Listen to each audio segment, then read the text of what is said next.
السلام عليكم ورحمة الله وبركاته.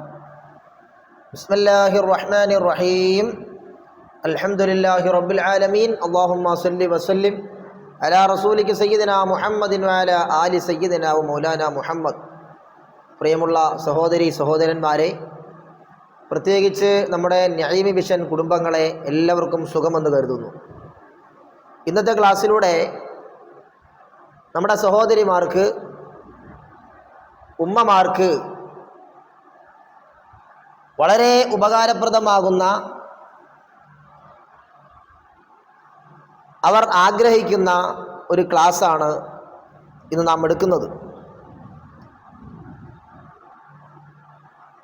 അതായത് നമ്മുടെ ഉമ്മമാരൊക്കെ വളരെ കഷ്ടപ്പെട്ട് പ്രസവിച്ചിട്ടാണല്ലോ നമ്മളൊക്കെ ജനിച്ചത്.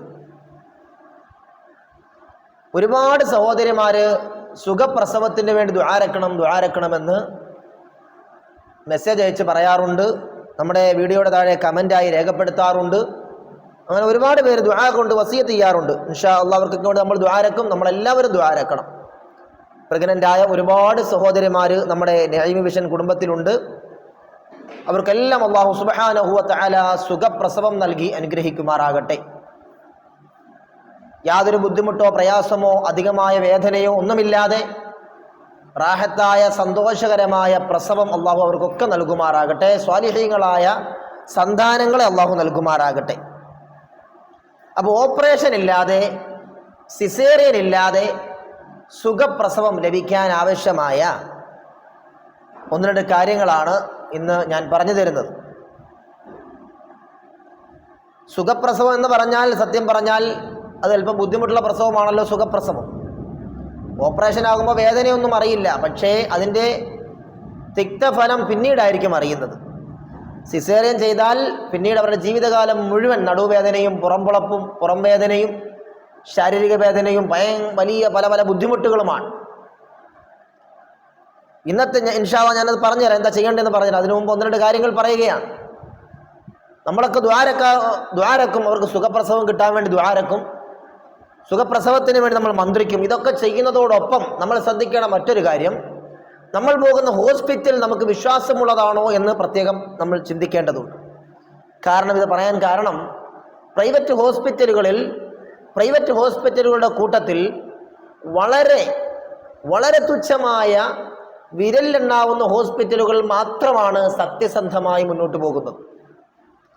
എത്രയോ സഹോദരിമാരെയാണ്, ആയിരക്കണക്കിന് പതിനായിരക്കണക്കിന് സഹോദരിമാരെയാണ് ഒരു പ്രശ്നവുമില്ലാതെ, അവർക്കൊരു പ്രോബ്ലവുമില്ലാതെ സിസേറിയൻ ചെയ്യുന്നത്. എന്താണെന്ന് വെച്ചാൽ അവസാനത്തെ സ്കാനിങ്ങിൽ പോലും ഒരു കുഴപ്പവും ഇല്ല. നമ്മൾ ലേബർ റൂമിലേക്ക് അവരെ പറഞ്ഞയക്കുന്നത് വരെയും അവർക്ക് യാതൊരു കുഴപ്പവുമില്ല. എന്നാൽ ലേബർ റൂമിൽ അകത്തേക്ക് കയറിക്കഴിഞ്ഞാൽ പിന്നെ കുട്ടി തിരിഞ്ഞു കിടക്കുന്നു, മലർന്നു കിടക്കുന്നു, വളഞ്ഞു കിടക്കുന്നു, കുടല് കുരുങ്ങിക്കിടക്കുന്നു. എന്തെല്ലാം കാരണങ്ങളാണ് പറയുന്നത്. പുറത്തു നിൽക്കുന്ന കുടുംബക്കാർക്കൊന്നും അറിയില്ല അകത്ത് എന്തു സംഭവിക്കുന്നു, അവരുടെ അവസ്ഥ എന്താണ്. അപ്പോൾ ഡോക്ടർ പറയുന്നത് വിശ്വസിക്കുകയും, അല്ലെങ്കിൽ അകത്തുനിന്ന് നഴ്സുമാർ വന്ന് പറയുന്നത് വിശ്വസിക്കുകയും അതിന് സമ്മതം മൂളിക്കൊടുക്കുകയുമാണ് നമ്മൾ ചെയ്യുന്നത്. അതുകൊണ്ട് നമ്മൾ വിശ്വാസമുള്ള ഹോസ്പിറ്റലിൽ പോകണം. കാരണം വെറുതെ സിസേറിയൻ ചെയ്യുന്ന ഒരുപാട് ഹോസ്പിറ്റലുകൾ ഉണ്ട്, ഒരുപാട് ഡോക്ടർമാർ അത് വെളിപ്പെടുത്തിയിട്ടുണ്ട്. എന്നാൽ അങ്ങനെ ഒന്നും ചെയ്യാത്ത നല്ല ഹോസ്പിറ്റലുകളും ഉണ്ട്. ആ കൂട്ടത്തിൽ ഞാൻ എൻ്റെ അനുഭവവും പരിചയവും വെച്ച് ഞാൻ ഓർമ്മപ്പെടുത്തുന്നു. കൊല്ലം ജില്ലയിലാണെങ്കിൽ, അതല്ലെങ്കിൽ ആലപ്പുഴ ജില്ലയിലാണെന്ന് തോന്നുന്നു ഹോസ്പിറ്റൽ, ഓച്ചിറ സ്റ്റാർ ഹോസ്പിറ്റൽ. നിങ്ങൾ ഓപ്പറേഷൻ ചെയ്യണമെന്ന് പറഞ്ഞാൽ പോലും അവർ പറയുന്നത് അങ്ങനെ പറയല്ലേ മോളെ എന്നാണ്. ഒരു പെൺകുട്ടി പ്രസവവേദന എടുക്കുമ്പോൾ എന്നെ അങ്ങ് ഓപ്പറേഷൻ ചെയ്യൂ എന്ന് പറഞ്ഞാൽ പോലും ആ ഹോസ്പിറ്റലിലെ ഡോക്ടർ പറയുന്ന അങ്ങനെ പറയരുത് മോളെ എന്നാണ് പറഞ്ഞു കൊടുക്കുന്നത്. അതായത് ഒരിക്കലും അനാവശ്യമായൊരു ഓപ്പറേഷൻ ചെയ്യാത്ത ഹോസ്പിറ്റലാണ് ഓച്ചിറ സ്റ്റാർ ഹോസ്പിറ്റൽ.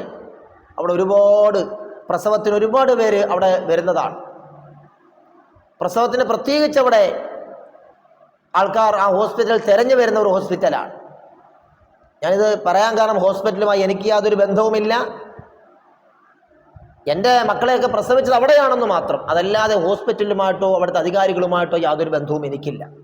ഞാൻ കൊല്ലം ജില്ല, ആലപ്പുഴ ജില്ലയിലുള്ളവർക്ക് ഉപകാരപ്പെടട്ടെ എന്ന് കരുതി സൂചിപ്പിച്ചെന്നേ ഉള്ളൂ. അതുപോലെ പല നാടുകളിലും പല ജില്ലകളിലും നമുക്ക് വിശ്വാസമുള്ള ഹോസ്പിറ്റലുകൾ ഉണ്ടാകാം. അവിടെ വേണം നമ്മൾ പോകാനെന്ന് സഹോദരിമാരെ പ്രത്യേകം ഓർമ്മപ്പെടുത്തുകയാണ്.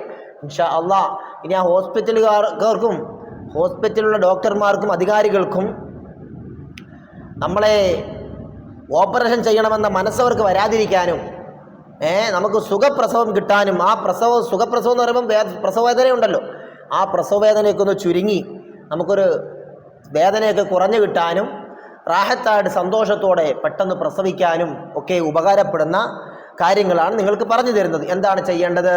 നമ്മൾ ഹോസ്പിറ്റലിലേക്ക് പ്രസവത്തിനായി പോകുന്നത് ഒന്നുകിൽ പ്രസവ വേദന വരുമ്പോഴാണ് പോകുന്നത്, അതല്ലെങ്കിൽ ഡോക്ടർ തന്ന ഡേറ്റ് ആകുമ്പോൾ നമ്മൾ അങ്ങോട്ട് പോകും.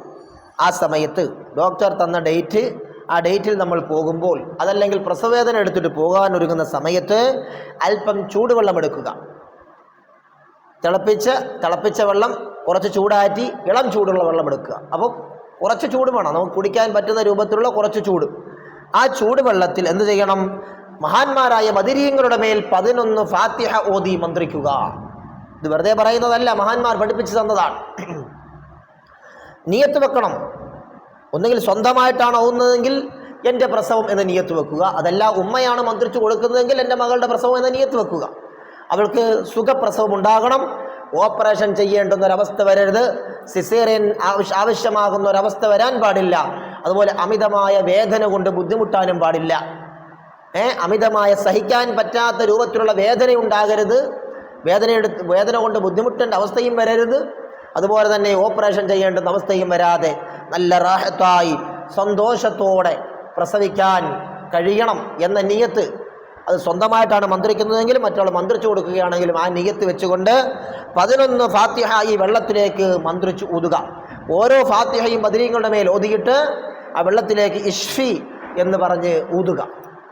അപ്പോൾ 11 ഫാത്തിഹ ഓതുന്നതിന് മുമ്പ് നിയത്ത് വെക്കണം, സുഖപ്രസവത്തിനുള്ള നിയത്ത് വെക്കണം. എന്നിട്ട് ഓരോ ഫാത്തിഹ എന്നിട്ട് എന്ത് പറയണം? അതിനുവേണ്ടി, ഈ കാര്യത്തിനു വേണ്ടി മഹാന്മാരായ ബദരീങ്ങളുടെ മേൽ ഞാൻ 11 ഫാത്തിഹ ഓതുന്നു, 11 ഫാത്തിഹ ഞാൻ ഓതുന്നു എന്ന് നിയത്ത് ചെയ്തുകൊണ്ട്, എന്ന് നാവുകൊണ്ട് പറഞ്ഞുകൊണ്ടും എന്ത് ചെയ്യുക? ഫാത്തിഹ ഓതുക. ഓരോ ഫാത്തിഹ ഓതുമ്പോഴും വെള്ളത്തിലേക്ക് ഇഷ്ഫി എന്ന് മന്ത്രിച്ചോതുക. അതിനുശേഷം നമ്മൾ ഹോസ്പിറ്റലിലേക്ക് ചെല്ലുന്നു, ഡോക്ടർ കാണുന്നു. ഡോക്ടർ ചിലപ്പോൾ ലേബർ റൂമിലേക്ക് അയക്കും. അങ്ങനെ ലേബർ റൂമിലേക്ക് നമ്മുടെ ഭാര്യയാകട്ടെ, നമ്മുടെ സഹോദരിയാകട്ടെ, ആരെയാണെങ്കിലും ലേബർ റൂമിലേക്ക് അവർ കയറിക്കഴിഞ്ഞാൽ പുറത്തു നിൽക്കുന്നവർ ചെയ്യേണ്ടതാണ് അടുത്തതായി പറയുന്നത്. പുറത്ത് കാത്തു നിൽക്കുന്നവർ, ഭർത്താവായാലും ഭർത്താവിൻ്റെ ഉമ്മയായാലും ഈ പെൺകുട്ടിയുടെ ഉമ്മയായാലും സഹോദരിമാരായാലും ബന്ധുമിത്രാദികളായാലും ആരായെങ്കിലും പുറത്തുള്ളവരെല്ലാവരും കൂടി ചെയ്യേണ്ടുന്ന ഒരു കർമ്മമാണ് അടുത്തതായി. എന്താ ചെയ്യേണ്ടത്? നമ്മൾ പുറത്തുള്ളവർ നേർച്ചയാക്കുക, നിയത്താക്കുക. ഈ അകത്തേക്ക് ലേബർ റൂമിലേക്ക് പോയിട്ടുള്ള എൻ്റെ മകള്, അല്ലെങ്കിൽ എൻ്റെ മകൻ്റെ ഭാര്യ, അതല്ലെങ്കിൽ എൻ്റെ അനുജത്തി, എൻ്റെ ജ്യേഷ്ഠത്തി, എന്താണെങ്കിലും അത് നിയത്തി. എന്താ ചെയ്യേണ്ടത്? അവർക്ക് സുഖപ്രസവം ഉണ്ടാകണം, യാതൊരു തടസ്സവുമില്ലാതെ, യാതൊരു ബുദ്ധിമുട്ടോ പ്രയാസങ്ങളോ ഇല്ലാതെ സുഖപ്രസവം ഉണ്ടാകണം. സഹിക്കാൻ പറ്റാത്ത രൂപത്തിലുള്ള വേദനകളും ബുദ്ധിമുട്ടുകളും ഉണ്ടാകരുത് എന്ന് നിയത്ത് വെച്ച് അതിനുവേണ്ടി ഞാൻ 313 ഫാത്തിഹ ബദരീങ്ങളുടെ മേൽ ഓതുന്നു. ഫാത്തിഹയാണ്, 313 യാസീനല്ല കേട്ടോ, പേടിക്കണ്ട. 313 ഫാത്തിഹ അവിടെ ഉള്ളവരെല്ലാവരും കൂടി ഓതിയാൽ മതി. നമ്മളിപ്പോൾ ഒരു സഹോദരിയെ പ്രസവത്തിന് കൊണ്ടുപോകുമ്പോൾ പുറത്തൊരു 3-4 പേരെങ്കിലും ഉണ്ടാവും, കുടുംബക്കാർ ചുരുങ്ങി 2 പേരെങ്കിലും ഉണ്ടാവും. എത്ര പേരുണ്ടോ അവരവിടെ ഇരുന്ന് എന്ത് ചെയ്യുക? അവർക്ക് വേറെ ജോലിയൊന്നും ഇല്ലല്ലോ. ജോലിയൊക്കെ അകത്ത് പ്രസവിക്കാൻ പോകുന്ന സഹോദരിക്കും ഡോക്ടർമാർക്കും നഴ്സുമാർക്കും അല്ലേ. നമ്മൾ വെറുതെ അവിടെ ഉള്ളവരുടെ കൂടെ വർത്തമാനവും പറഞ്ഞ് നാട്ടുചരിത്രവും പറഞ്ഞ് കഥയും പറഞ്ഞിരിക്കാതെ എന്ത് ചെയ്യണം? ആ അകത്തേക്ക് പോയിട്ടുള്ള ആരാണോ ആ സഹോദരിക്ക് യാതൊരു ബുദ്ധിമുട്ടുമില്ലാതെ, അമിതമായ വേദനയോ പ്രയാസമോ ബുദ്ധിമുട്ടോ ഒന്നുമില്ലാതെ, സഹിക്കാൻ പറ്റാത്ത രൂപത്തിലുള്ള ഒരു വേദനയുമില്ലാതെ, ഓപ്പറേഷൻ ഇല്ലാതെ, സിസേറിയൻ ഇല്ലാതെ സുഖപ്രസവം ഉണ്ടാകണം. എത്രയും പെട്ടെന്ന് പ്രസവിച്ച് കുഞ്ഞിനെ ഞങ്ങളുടെ കയ്യിൽ കൊണ്ട് തരണം. അതിനുവേണ്ടി മഹാന്മാരായ ബദരീങ്ങളുടെ മേൽ ഞാൻ, അല്ലെങ്കിൽ ഞങ്ങൾ, അവിടെ ഒത്തിരി പേരുണ്ടെങ്കിൽ ഞങ്ങൾ 313 ഫാത്തിഹ ഞങ്ങളെല്ലാവരും കൂടി ഓതുന്നു എന്ന് നേർച്ചയാക്കുക. എന്നിട്ട് അവിടെ ഉള്ളവരെല്ലാവരും കൂടി, ആ കുടുംബക്കാരെല്ലാവരും കൂടി എന്ത് ചെയ്യുക? 313 ഫാത്തിഹ ഓതിയിട്ട് ദ്വാരക്കുക. അല്ലെങ്കിൽ ഒരാൾ ദ്വാരന്നാൽ മതി, അല്ലെങ്കിൽ എല്ലാവരും അവരവരും എന്ത് ചെയ്യുക? ദ്വാരക്കുക. ആ സുഖപ്രസവത്തിന് വേണ്ടി ദ്വാരക്കുക. ഇങ്ങനെ ചെയ്താൽ 100% ഉറപ്പാണ്. മഹാന്മാരായ ബദരീങ്ങളുടെ ബറക്കത്ത് കൊണ്ട് ഒരു പ്രശ്നവുമില്ലാതെ സന്തോഷകരമായ രൂപത്തിൽ റാഹത്തായി സുഖപ്രസവം ഉണ്ടാകുന്നതാണെന്ന് പണ്ഡിതന്മാർ പഠിപ്പിച്ചു തരുന്നു. മഹാന്മാർ, സൂഫിയാക്കൾ, ഔലിയാക്കൾ പഠിപ്പിച്ചു തരികയാണ്. അതുകൊണ്ട് ഇൻഷാ അല്ലാഹ് അങ്ങനെ ചെയ്യണം. മറ്റുള്ളവർക്ക് ഇത് പറഞ്ഞു കൊടുക്കണം. കുടുംബ ഗ്രൂപ്പുകളിൽ ഷെയർ ചെയ്യണം. എല്ലാ സഹോദരിമാർക്കും, നിങ്ങൾക്ക് പരിചയമുള്ള എല്ലാ സഹോദരിമാർക്കും ഇത് നിങ്ങൾ അയച്ചു കൊടുക്കുകയും ചെയ്യണം എന്ന് ഈ സമയത്ത് ഓർമ്മപ്പെടുത്തി ഞാൻ തൽക്കാലം നിർത്തുകയാണ്. അതുപോലെ നമ്മുടെ ഈ ക്ലാസ് കേട്ടവരെല്ലാം അൽഹംദുലില്ലാ എന്നൊരു കമൻറ്റ് നിങ്ങൾ രേഖപ്പെടുത്താനും എഴുതി അയക്കാനും മറന്നു പോകരുത് എന്ന് ഓർമ്മപ്പെടുത്തുന്നു. അല്ലാഹു സുബ്ഹാനഹു വ തആല നമ്മെല്ലാവരെയും വിജയികളുടെ കൂട്ടത്തിൽ ഉൾപ്പെടുത്തി അനുഗ്രഹിക്കുമാറാകട്ടെ. നാം പറഞ്ഞ ഇൽമ്, അത് പറഞ്ഞതും കേട്ടതും എല്ലാം അല്ലാഹു സ്വാലിഹായ അമലായി സ്വീകരിക്കുമാറാകട്ടെ. എല്ലാവരും എനിക്ക് വേണ്ടിയും കുടുംബത്തിന് വേണ്ടിയും ദുആ ചെയ്യണമെന്ന് വസിയത്ത് ചെയ്തുകൊണ്ട് തൽക്കാലം നിർത്തുകയാണ്. അസ്സലാമു അലൈക്കും വറഹ്മത്തുള്ളാഹി വബറകാതുഹു.